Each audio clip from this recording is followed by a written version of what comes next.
Que la grâce de notre Seigneur Jésus, l'amour de Dieu le Père, ainsi que la précieuse et la merveilleuse communion du Saint-Esprit soit avec vous de partout dans le monde où vous nous suivez.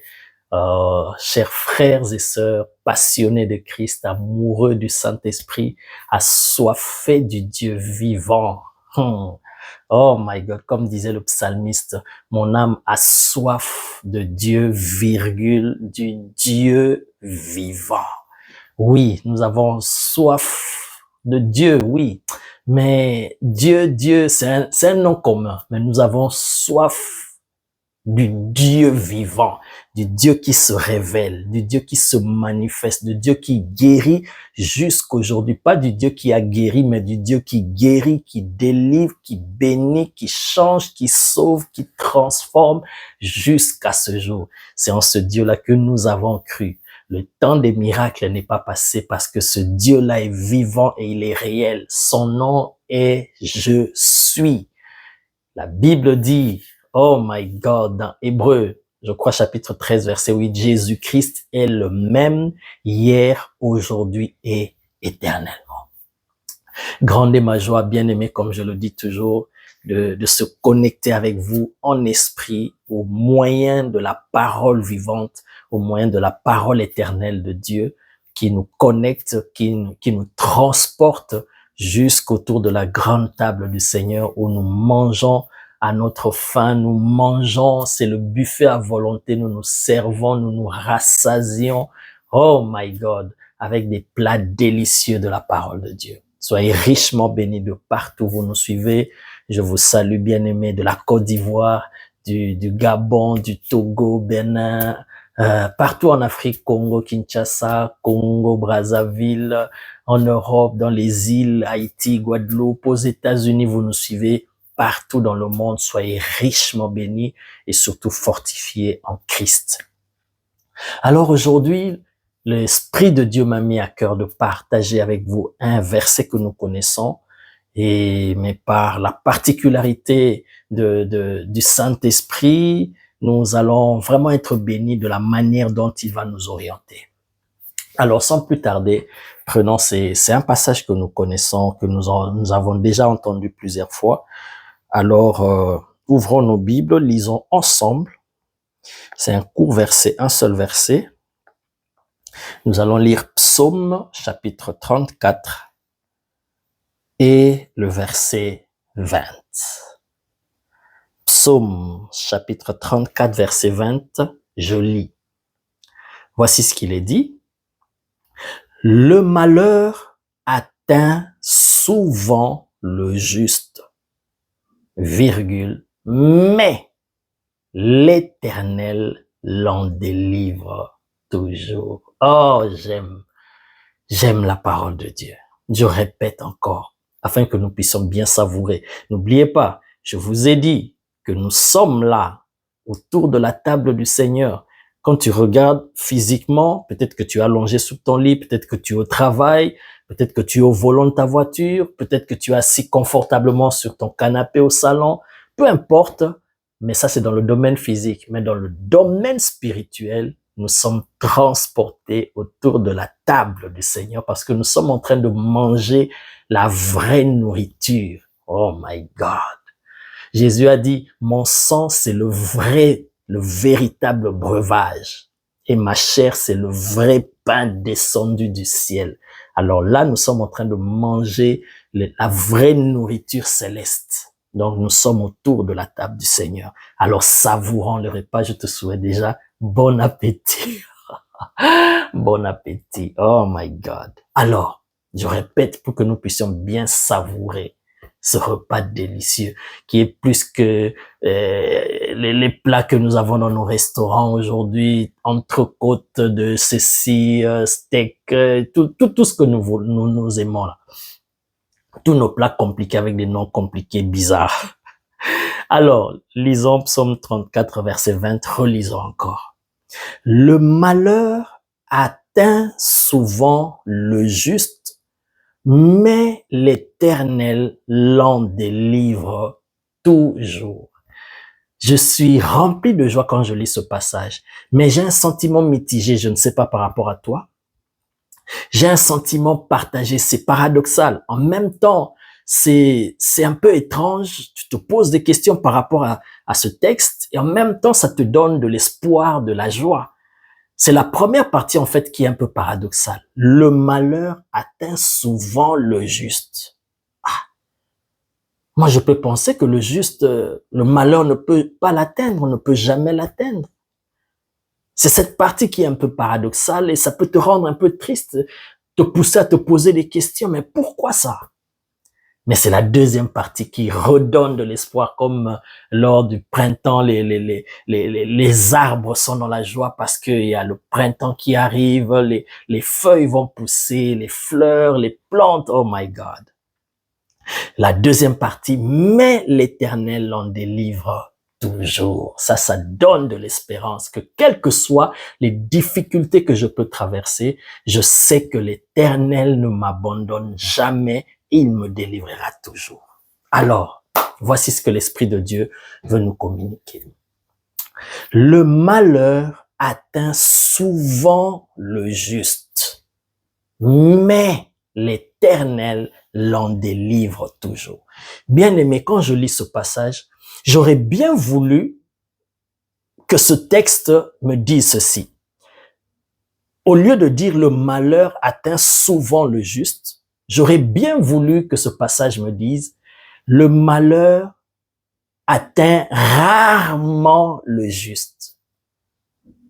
Ou même mieux encore, le malheur n'atteint jamais le juste. Je pense que toi aussi tu es d'accord avec moi que c'est ce que nous aurions voulu lire ou même entendre par rapport à ce verset.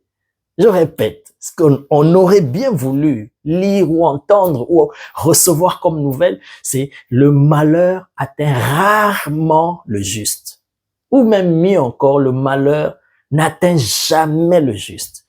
Mais ici, il nous est dit, le malheur atteint souvent le juste. Mais l'Éternel l'en délivre toujours. Oh my God. Nous avons ces adverbes-là, souvent, ces adverbes de temps, souvent et toujours, qui sont pratiquement en opposition. Et ce qui les met en opposition, c'est le mot mais, la conjonction mais. Oh my God. Alors, ces adverbes de temps-là, souvent et toujours, ça nous montre la fréquence. Ça reflète la fréquence. Le malheur atteint souvent le juste. Ça nous montre que la fréquence est quand même élevée. Comme j'ai dit, j'aurais bien voulu que ça soit rarement ou jamais. Mais quand on dit le malheur atteint souvent le juste, ça nous montre que ça a une fréquence quand même répétitive, que ça vient beaucoup de fois, en grand nombre. Le malheur atteint souvent le juste. Donc, le juste est exposé à un grand nombre de malheurs qui peuvent l'atteindre. Oh my God. Je répète encore. Le malheur atteint souvent. Et surtout, la Bible dit, le malheur atteint souvent. J'aurais même mieux voulu encore qu'on dise le malheur se présente souvent chez le juste. C'est-à-dire, ça se présente, mais ça n'entre pas dans la maison et ça retourne. Mais là, il est dit le malheur atteint. Ça veut dire que ça le touche. Ça l'affecte. Donc, quand on en voit la cible te touche. Ce n'est pas que la cible est déviée, la cible te touche. Mais ça, il s'agit d'un juste, pas d'un païen, mais d'un juste. Le malheur atteint souvent le juste. Ça veut dire le malheur atteint beaucoup de fois. Dans d'autres versions, il est dit en grand nombre. Alléluia. Mais ça atteint qui? Le juste. Mais qui est ce juste-là? Le juste, dans le cadre de la Bible ici, ça nous parle pas de celui qui est sans péché, parce qu'il n'existe pas d'homme qui soit sans péché, à part le Fils de l'homme, Jésus-Christ. Parce que la Bible dit, celui qui dit qu'il n'a pas de péché, c'est un menteur. C'est déjà un menteur. Donc, il n'existe pas d'homme qui soit sans péché. Dans la définition du mot juste, ce n'est pas celui qui est sans péché. Non. Le juste, quand la Bible parle du juste, c'est celui qui a été justifié par le juste. Parce qu'il n'y a qu'un seul qui soit juste, c'est Jésus-Christ, la Bible le dit. Le juste, c'est lui le juste. Alléluia. Alors, quiconque croit en Jésus, quiconque reçoit Jésus dans sa vie comme Seigneur et Sauveur, et il lui donne sa vie, alors cette personne-là est justifiée par Jésus-Christ le juste. Ainsi donc, cette personne devient juste aux yeux de Dieu. Même s'il avait commis des péchés, ses péchés sont effacés et Dieu ne s'en rappelle plus. Même s'il lui arrive après qu'il soit devenu enfant de Dieu, après qu'il soit né de nouveau, même s'il lui arrive de trébucher ou de commettre un péché, cela ne lui enlève pas le statut de juste. Il reste toujours juste aux yeux de Dieu. C'est juste une tâche qui est venue qu'il peut confesser et réparer et il continue sa marche. Donc, ne t'exclus pas, toi qui es enfant de Dieu, de cette catégorie de ce qu'on appelle les justes. Parce que très souvent, nous avons ce réflexe, souvent poussé par l'esprit du diable qui vient pour nous condamner, nous culpabiliser en disant que non, toi tu n'es pas injuste aux yeux de Dieu. Mais regarde, tu as menti même il y a quelques minutes. Et regarde, tu as fait ça hier. Non, si tu as donné ta vie à Christ et que tu es né de nouveau, tu es juste. C'est de toi qu'on parle ici. Donc, tu es injuste, sache-le. Même quand on dit la prière fervente du juste a une grande efficacité, il s'agit de toi. Mais si tu n'as pas encore donné ta vie à Christ, si tu n'es pas encore né de nouveau, alors tu ne fais pas encore partie de cette catégorie de ce qu'on appelle juste. Et c'est facile. Si tu n'as jamais donné ta vie à Christ, alors c'est simple. Fais cette prière, invite-le et demande-lui de te sauver et de devenir ton Seigneur et Sauveur. Tu l'invites dans ta vie, tu lui soumets ta vie et tu seras sauvé et tu deviendras ce juste-là. Alléluia. Donc, le malheur atteint souvent le juste. Ça veut dire, le malheur atteint fréquemment celui qui a été justifié par Christ. Mais c'est paradoxal, comme j'ai dit. Mais pourquoi? Moi, j'aurais bien voulu, comme je l'ai dit, que quelqu'un qui est sauvé, quelqu'un qui appartient à Jésus, quelqu'un qui est racheté, quelqu'un dont la vie est cachée avec Christ en Dieu, humainement parlant, c'est logique que le malheur ne puisse jamais l'atteindre. D'ailleurs, c'est ce qu'on nous a prêché.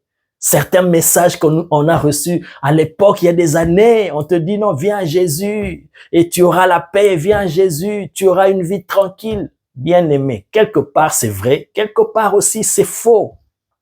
Parce que suivre Jésus, bien-aimé, ce n'est pas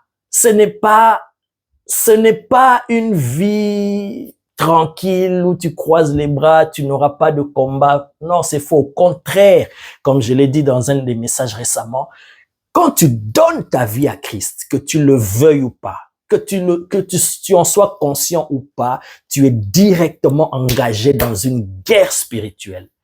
Parce que le diable considère que tu étais dans son camp, tu lui appartenais, et en étant sauvé, Christ te l'a arraché entre ses mains. Et il estime que tu lui appartiens et il va tout faire pour te récupérer. Donc, aussi longtemps que tu seras en vie sur cette terre, le diable ne te laissera jamais tranquille, il te fera la guerre. Voilà pourquoi le malheur atteint souvent le juste. Oui, parce que le diable ne laissera jamais un juste mener sa vie tranquille. Il fera tout pour le déstabiliser afin de le ramener dans son camp.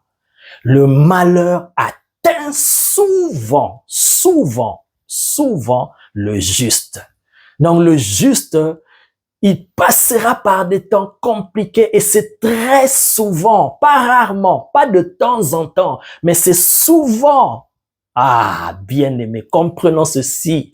Parce qu'aujourd'hui, lorsque nous voyons un enfant de Dieu, un serviteur de Dieu passer par des temps compliqués, vivre des expériences douloureuses qui nous dépassent, on se dit non, Dieu l'a abandonné, certainement c'est un faux serviteur de Dieu.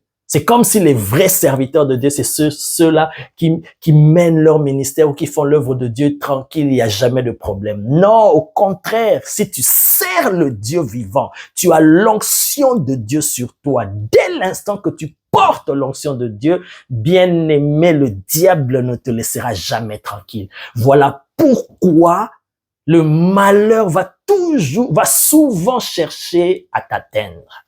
Alléluia. Mais la bonne nouvelle, le malheur atteint souvent le juste, mais, j'aime ce mot mais. Ce mot mais là, ça annule ou ça casse ce qui a été dit avant. Parce que ça apporte quelque chose de plus meilleur que ce qui était avant. Mais l'Éternel l'en délivre toujours. Donc, quels que soient les malheurs qui peuvent atteindre un juste, quelles que soient les difficultés qui peuvent atteindre un juste, la bonne nouvelle, et la chose à laquelle il faut s'accrocher, sache que l'Éternel te délivrera toujours, toujours. Ça, la fréquence, elle est permanente. Pas de temps en temps, pas souvent, pas rarement, mais toujours, ça veut dire ça ne manquera pas. Chaque fois qu'un malheur atteint un juste, l'Éternel a préparé le moyen de le délivrer. Mets ça dans ta tête, que chaque fois qu'il y a quelque chose en tant qu'enfant de Dieu qui se présente devant toi, qui t'affecte, qui te dérange, une situation difficile, sache-le, même si tu ne sais pas comment, tu ne vois pas comment, mais sache-le qu'il y a une délivrance qui est là préparée par le Seigneur. Pourquoi? Parce que le malheur atteint souvent le juste, mais l'Éternel l'en délivre toujours. Ça veut dire sa délivrance ne manquera jamais. Ah oui. Suivre Christ bien-aimé, ce n'est pas un long fleuve tranquille. Non. D'ailleurs, lui-même, il a dit, lui-même l'a dit, il a dit dans Jean chapitre 16, verset 33, il dit, vous aurez des tribulations dans le monde. Jésus n'a pas caché. En me suivant, oui, vous aurez le repos de vos âmes, il a dit ça, vous aurez la vie éternelle, vous aurez ceci, parce qu'il connaît les projets qu'il a formés pour nous, ce sont des projets de paix et non de malheur. Donc c'est pour nous donner un avenir et de l'espérance. Mais sache que dans ce chemin-là, bien-aimé, il y aura des tribulations et Jésus n'a pas caché. Donc toi qui as reçu l'évangile à moitié, on t'a dit suivre Jésus, c'est fini, tu seras tranquille, tu n'auras pas d'attaque, tu n'auras pas d'épreuve, tu n'auras pas de malheur, les malheurs ne vont pas te toucher. Bien-aimé, nous avons lu ici, c'est la parole vivante, la parole éternelle de Dieu. Le malheur atteint souvent. Cet adjectif-là montre la fréquence, ça veut dire beaucoup de fois. Beaucoup de fois, le malheur atteindra le juste. Mais l'Éternel l'en délivrera toujours. Jésus lui-même, il a dit, vous aurez des tribulations dans le monde, mais prenez courage, car j'ai vaincu le monde.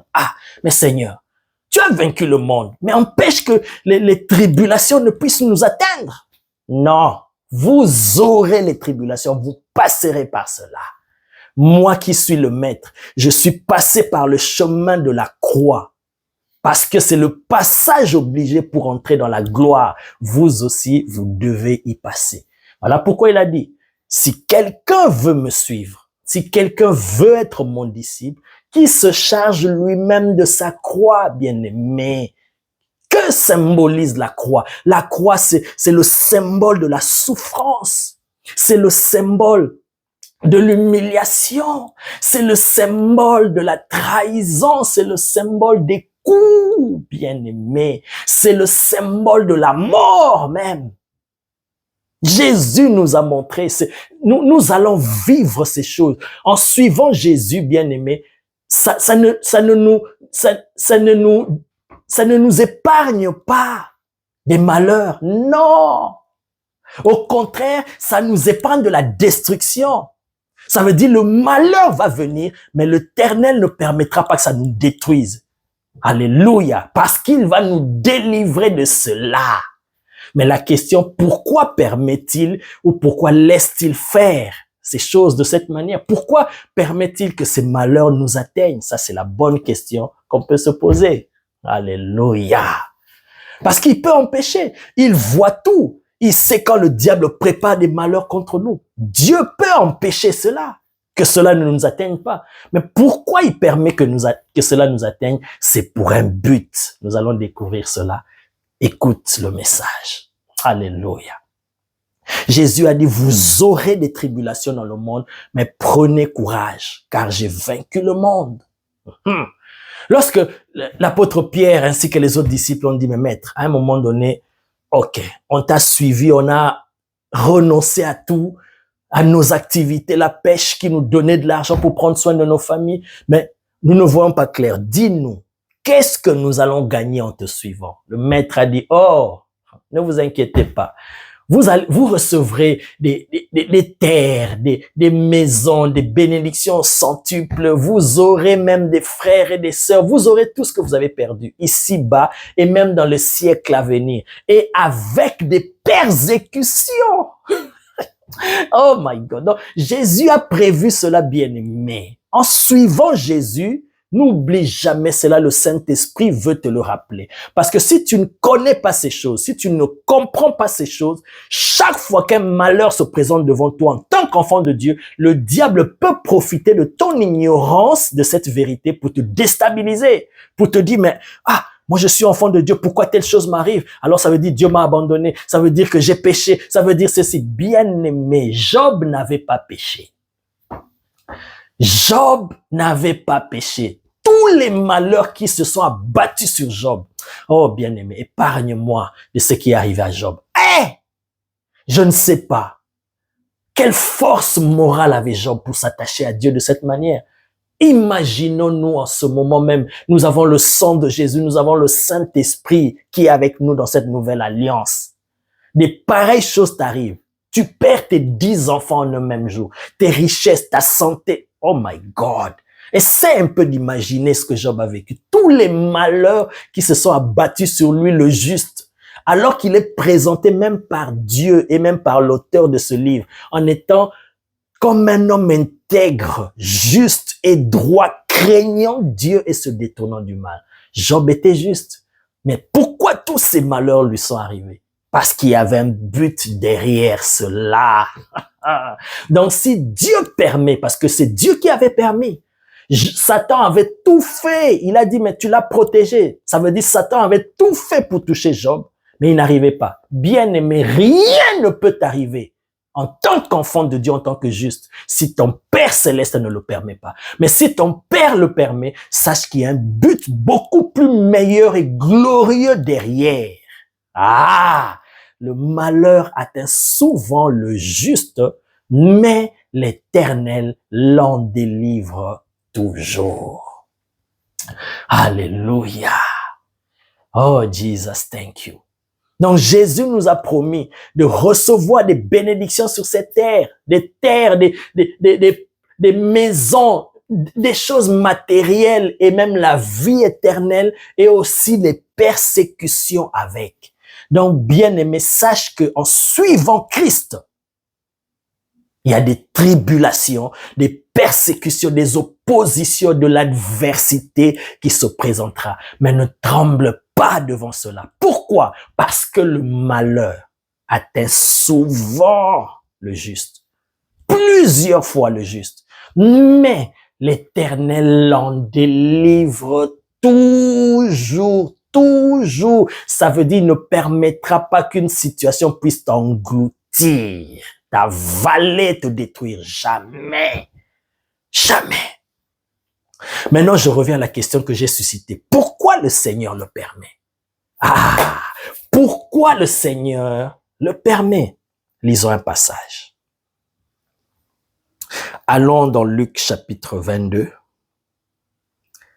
Cette histoire de l'apôtre Pierre nous permettra de répondre à cette question et de comprendre pourquoi le Seigneur permet que les malheurs puissent nous atteindre, alors qu'il peut déjouer cela, que cela ne nous touche pas, parce que nous sommes les justes. Mais non, bien-aimé, sache qu'en tant que juste, au contraire, le diable n'aime pas l'espèce humaine. Pourquoi? Parce que c'est l'espèce humaine créé à l'image de Dieu qui lui a mis en colère. Parce que Dieu a donné toute la domination à l'homme. Et lui n'a pas aimé cela. Ah. Un jour, nous allons décortiquer la profondeur de la rébellion de Lucifer par la grâce de Dieu. Et donc, le diable n'aime pas déjà l'espèce humaine. Qu'il soit païen ou pas, le diable n'aime pas l'espèce humaine, l'homme. À combien plus forte raison celui qui est devenu enfant de Dieu, racheté par le sang de Jésus, c'est un ennemi juré du diable, il lui fera la guerre. D'ailleurs, c'est le signe par lequel tu peux reconnaître si tu marches avec Christ ou pas. Parce que si tu marches avec Christ, sache que les malheurs vont te suivre. Les oppositions, l'adversité, le combat, le diable ne te laissera jamais tranquille. Mais si tu marches avec lui, tu vas mener une vie tranquille parce que tu lui appartiens déjà. Pourquoi il va te combattre? Donc, l'adversité, l'opposition, c'est le signe qui montre, un des signes qui montre que tu es avec Dieu. Tu as le Dieu vivant et le diable veut éteindre ce feu-là qui est en toi. Donc, n'aie pas peur de l'adversité. Jésus a déjà dit, vous aurez des tribulations, mais prenez courage, car j'ai vaincu le monde. Vous êtes dans ce monde, mais vous n'êtes pas de ce monde. Voilà pourquoi le monde ne peut pas vous aimer. Et le maître, le Dieu de ce monde, il ne va pas vous aimer. Il va utiliser tout le système sous son contrôle pour vous rendre la vie difficile.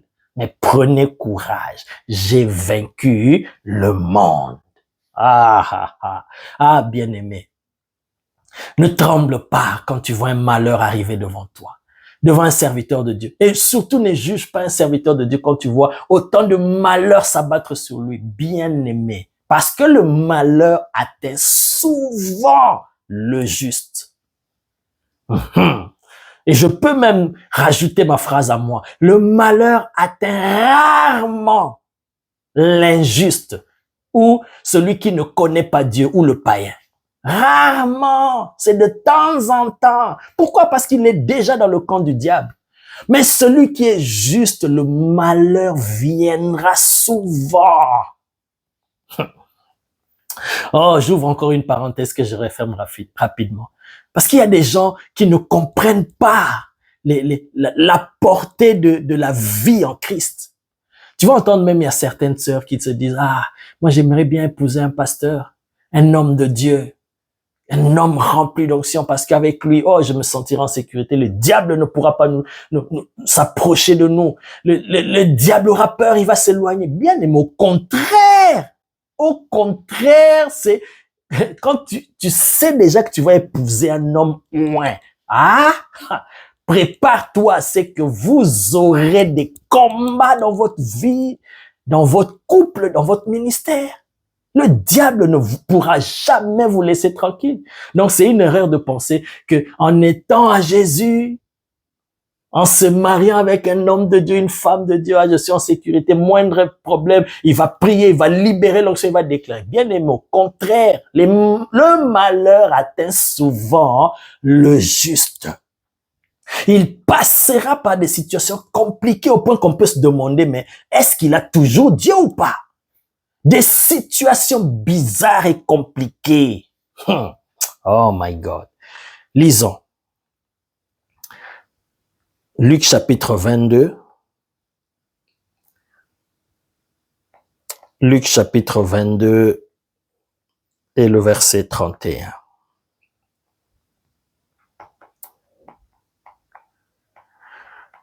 Le Seigneur parle avec ses disciples. Voici ce qu'il est dit. Luc 22, 31. Le Seigneur dit, Simon, Simon, Satan vous a réclamé pour vous cribler comme le froment. Mais j'ai prié pour toi afin que ta foi ne défaille point. Et toi, quand tu seras converti, affermis tes frères. Oh my God. Jesus. Ici, le Seigneur dit à Simon, il dit, Simon, Simon, Satan vous a réclamé. Écoute-moi attentivement. Quand tu lis les versets bibliques, surtout les paroles qui sortent de la bouche de Jésus, il faut les lire avec la loupe spirituelle du Saint-Esprit pour grossir les caractères et voir ce qui est caché derrière. Ici, le Seigneur dit, Simon, Simon, Satan vous a réclamé. On peut avoir l'impression que le Seigneur ne s'adressait qu'à Simon parce qu'il a appelé Simon, il a interpellé Simon. Non. Le Seigneur parlait à tous ses disciples qui étaient là. Mais il dit Simon, Simon. Il attire l'attention de Simon. Et puis il dit Satan vous a réclamé. Quand il dit vous, il ne vous voyait pas Simon.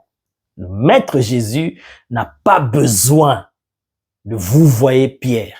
Non, c'est son disciple, c'est son fils. La preuve qu'il ne le vous voyait pas, la suite, c'est la preuve, c'est la suite de la phrase. Simon, Simon, Satan vous a réclamé pour vous cribler comme le froment, mais j'ai prié pour toi. Vous voyez? Donc, il a tutoyé Simon. Donc, quand il dit vous, ça veut dire tous les disciples. Satan vous a réclamé, vous tous. Satan vous a réclamé, vous tous, pour vous cribler comme le froment, pour vous briser, vous dépiécer, vous mettre en lambeaux. Mais j'ai prié pour toi, Pierre. Ça, je ne vais pas toucher cela parce que j'en ai parlé à une des vidéos dans notre chaîne. Cherchez cela et vous allez trouver ce que j'ai expliqué sur cela. Mais je vais rester dans le contexte du message pour ne pas s'éparpiller. Il dit, mais j'ai prié pour toi, mais maître, toi, tes yeux sont comme une flamme de feu. C'est perçant, tu vois tout. Tu vois même quand le diable se cache. Quand le diable s'est caché dans la vie de Pierre pour parler à Jésus, Jésus l'a repéré, il a dit, arrière de moi, Satan. Donc, le diable ne peut pas se cacher devant Jésus. Donc, Jésus voit le plan machiavélique, macabre, diabolico-satanico-luciférien.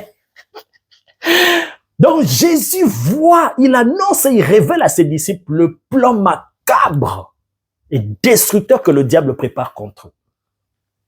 Mais pourquoi, Seigneur, par ta main puissante, tu n'arrêtes pas cela? Pourquoi tu ne détruis pas cela? Pourquoi tu n'empêches pas que ce malheur-là, parce que tu vois que ça va les déstabiliser, les détruire. Pourquoi tu n'empêches pas que cela arrive? Pourquoi tu n'empêches pas que ce malheur atteigne tes justes? Pourquoi? Alléluia. Pourquoi? Parce qu'il y a un but derrière. Jésus n'a pas empêché cela. Jésus n'a pas arrêté la main du diable. Jésus a laissé venir le diable faire ce qu'il a voulu faire. Mais il a la capacité de transformer le mal en bien. Comme Joseph avait dit à ses frères, le mal que vous aviez planifié de me faire, mon Dieu l'a transformé en bien. My God. C'est ça, ce Jésus, notre Seigneur, qui est capable de changer cela. Le Seigneur n'a pas empêché cela. Il a permis que cela arrive, mais pour un but. Et c'est quoi ce but? C'est quoi l'enjeu lorsque le diable prépare un coup et que le Seigneur, au lieu de casser cela, d'empêcher cela, il permet que cela arrive? Pourquoi? Et c'est quoi l'enjeu? L'enjeu, bien-aimé, est dans ce passage que nous venons de lire. L'enjeu, c'est notre foi. Le diable vise notre foi et le Seigneur aussi vise notre foi. Je répète maintenant pour que vous puissiez comprendre. Le Seigneur dit, Simon, Simon, Satan vous a réclamé pour vous cribler comme le froment, mais j'ai prié pour toi afin que ta foi ne défaille point. Donc, le sujet de prière de Jésus, il priait pour la foi de Pierre. My God! Oh. Donc, si Jésus, le Maître, il prie pour la foi de Pierre, ça veut dire que la foi est un élément fondamental aux yeux de Dieu. My God, c'est le capital le plus précieux que Dieu puisse donner à l'homme. Parce que Jésus n'est pas comme nous, il prie pour des sujets de banalité. Non. quand Jésus prie, lui, le véritable intercesseur, pour un sujet, ça veut dire ce sujet-là, il est crucial. Et Jésus a prié pour la foi de Pierre. Maintenant, je vous explique. Comme j'ai dit, l'enjeu, c'est notre foi. Le diable, ce qu'il vise d'abord, c'est la foi. Il vise à déstabiliser notre foi. Il vise à détruire notre foi. Pourquoi? Parce que la foi, comme l'apôtre Paul explique dans Éphésiens chapitre 6 à partir du verset 12, la foi est une arme spirituelle et c'est le bouclier avec lequel, ou le bouclier qui nous permet d'éteindre toutes les flèches du diable quand ça arrive. Donc maintenant, le diable, dans son intelligence, pour qu'il puisse nous atteindre, pour que ces flèches nous pénètrent et puissent nous détruire, il faut que nous ne puissions plus avoir notre bouclier. Il faut que nous puissions perdre notre bouclier. Parce que tant que tu as le bouclier, quand il envoie ses flèches, le bouclier est là pour empêcher que les flèches puissent t'atteindre. Maintenant, ce qu'il va chercher à faire, c'est que tu perdes ton bouclier. Comme ça, quand il lance ses flèches, tu n'as plus de bouclier et les flèches te transpercent et te détruisent et te tuent.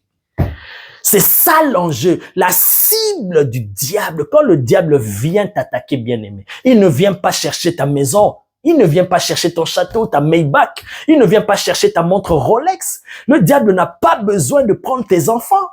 Le diable, quand il vient t'attaquer, il ne cible pas, bien-aimé, tes biens matériels. Non, ce qu'il cible, c'est ta foi. Parce qu'il sait que avec ta foi, tu vas lui résister et tu vas éteindre toutes ces flèches empoisonnées.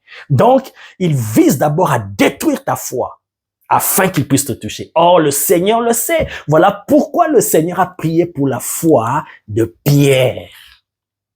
Pour que Pierre ne puisse pas perdre sa foi. Parce que aux yeux de Dieu aussi, la foi est l'élément capital. Sans la foi, il est impossible de plaire à Dieu. Sans la foi, il est impossible d'entrer en relation, en contact avec Dieu, bien-aimé. Sans la foi, il nous est impossible d'entretenir une relation avec Dieu. Ça veut dire la foi, elle est précieuse aux yeux de Dieu. C'est ce que l'apôtre Pierre nous explique. Dans 1 Pierre chapitre 1, il dit que notre foi, elle est plus précieuse que l'or, que le diamant, que les coltans, que toutes les matières précieuses. Ainsi donc, parce que notre foi, elle est précieuse, notre foi, elle va être travaillée, raffinée, elle va être polie et tout ça, pour que notre foi soit travaillée, soit éprouvée, ça doit passer par le feu. Et le feu, c'est quoi? Les tribulations, les combats, les oppositions, les épreuves. Ça raffine notre foi. Voilà, vous commencez maintenant à comprendre pourquoi le Seigneur, au lieu de détruire, déjà depuis l'origine, depuis l'œuf, depuis la racine, depuis la formation, pourquoi il ne détruit pas les plans que le diable prépare contre nous, comme pour Pierre aussi? Pourquoi il permet que cela vienne? C'est pour travailler notre foi, fortifier notre foi, solidifier notre foi, bien-aimé. Et pendant ce temps, lui prie pour notre foi afin que notre foi tienne. Parce que après cette épreuve, après ce temps-là, ta foi en sortant de là, bien-aimé, ta foi va prendre des racines et ta foi deviendra solide et ferme. Regardez Pierre. Après ce temps de turbulence, cette zone de turbulence qu'il a traversée, bien-aimé, quand Jésus lui a annoncé cela, l'apôtre Pierre n'a pas pris cela au sérieux. Écoutez même sa réponse. Pierre lui dit, quand Jésus lui a dit ça, Pierre lui dit, « Seigneur, je suis prêt à aller avec toi et en prison et à la mort. » Jésus lui dit, « Pierre, je te le dis, le coq ne chantera pas aujourd'hui que tu n'aies nié 3 fois de me connaître. » Donc le plan du diable était de détruire Pierre, et en détruisant Pierre, c'est tous les disciples et tout le plan de Dieu qui s'écroule. Parce que Jésus avait dit, Pierre, tu es Simon, mais sur cette pierre, je bâtirai mon église, je te donne les clés. Donc en détruisant Pierre, c'est tout l'édifice qui s'écroule. Et le Seigneur a permis que ce malheur atteigne le juste. Mais, parce qu'il sait qu'il délivre toujours, même quand le malheur vient et atteint le juste, bien aimé, ce malheur, cette flèche-là avait atteint Pierre. Pierre a renié Jésus, pas une fois, pas deux fois, mais 3 fois. Donc ça veut dire que ce n'était pas du hasard. Et en plus, la Bible dit dans Marc, quand il a renié Jésus, c'était avec des imprécations. Vous savez, c'est quoi une imprécation? Ça veut dire, en d'autres termes, il a dit, parce qu'on lui a dit, tu connais cet homme? Il a dit, je ne le connais pas. Première fois, deuxième fois et troisième fois, il a fait des imprécations. Ça veut dire, je vous dis, je ne le connais pas. Si je le connais, alors que Dieu me traite dans toute sa rigueur, que Dieu me punisse. Ça veut dire, il s'était auto-condamné lui-même. Vous voyez comment le diable, quand Jésus avait dit, il veut vous cribler. Bien aimé. Pierre, en reniant Jésus, il s'était auto-condamné lui-même. Il s'était disqualifié du sacerdoce. Mais le Seigneur étant bon, le Seigneur, il pouvait l'empêcher, mais il a permis cela pour travailler la foi de Pierre. Et quand il a sorti Pierre de ce gouffre dans lequel lui-même il s'était mis, quand Pierre est sorti de là, bien-aimé, ce même Pierre qui a renié Jésus devant une jeune, la Bible dit c'était une jeune servante. Pierre qui l'a renié au point de faire des imprécations, d'attirer sur lui le malheur. Mais ce même Pierre-là, après, sa foi était devenue tellement solide qu'on lui a dit, nous vous empêchons de parler de ce Jésus. Il a dit, impossible. Vaut mieux obéir à Dieu plutôt qu'aux hommes. Impossible. Frappez-nous, jetez-nous en prison, faites ce que vous voulez. Nous parlerons de Jésus. Donc, devant une jeune servante, il a eu peur et il a renié son maître. Mais quand sa foi, bien-aimé, après l'épreuve, quand sa foi était travaillée, Pierre face aux hommes, pas une servante, face aux principaux sacrificateurs, ça veut dire aux autorités religieuses du judaïsme, le souverain sacrificateur ainsi que le Sanhédrin. My God, il n'a pas eu peur. Vous voyez, le Seigneur, il permet, s'il permet que certains malheurs nous arrivent, bien aimés, c'est pour éprouver notre foi, c'est pour travailler notre foi, parce que la foi, c'est l'élément capital dans notre relation, communion avec lui. Sans la foi, il est impossible de marcher avec Dieu et de lui plaire. Et donc, le seul moyen de travailler notre foi, bien aimé, c'est au travers des épreuves, des difficultés, des malheurs, au travers de l'adversité, des tribulations. Voilà pourquoi Jésus a dit, vous aurez des tribulations. Vous passerez par des persécutions. C'est lui qui le permettra, bien qu'il ait le pouvoir de les empêcher, mais il le permettra pour fortifier notre foi. Alléluia. Voilà, tu as compris cette phrase. Le malheur atteint souvent le juste. Souvent. La fréquence, elle est élevée. Ce n'est pas rarement. Ce n'est pas de temps en temps. Ce n'est pas jamais. Mais c'est souvent. Voilà pourquoi le Seigneur y permet. Mais c'est pour notre but. C'est pour un but glorieux. C'est pour notre bénédiction, c'est pour que notre foi soit ferme. Mais sache, bien-aimé, et n'oublie pas, la deuxième partie de ce verset de Psaume 34, 20, quels que soient les malheurs qui viennent et qui t'atteignent, parce que Dieu n'a pas caché, Jésus n'a pas caché, il a dit vous aurez des tribulations. Et ici la Bible nous dit le malheur atteint souvent le juste parce que c'est une vérité. Le malheur va souvent nous atteindre. Mais en tant qu'enfant de Dieu, en tant que juste, n'aie pas peur. Parce que la deuxième partie, mais l'Éternel l'en délivre toujours. Toujours. Ça avale le souvent. Souvent, plusieurs fois, les malheurs peuvent venir. Mais sache que quand il y a un malheur qui est là devant toi, sache qu'il y a la délivrance qui est juste à côté. Et le Seigneur va manifester cette délivrance. Reste accroché à lui. Parce que là où il est, il prie, il intercède pour ta foi. Et tiens bon. Crois, quels que soient les malheurs, quelles que soient les difficultés. Ne baisse pas les bras. continue à croire en ton Dieu. Son nom est fidèle et véritable. Parce qu'il est fidèle et la vérité est en lui. Il ne ment jamais. La délivrance, c'est toujours. Mais le malheur, c'est souvent. La délivrance, c'est toujours. Ça ne rate pas. Ça ne manque pas. Ça ne tape pas poteau. La délivrance est toujours là.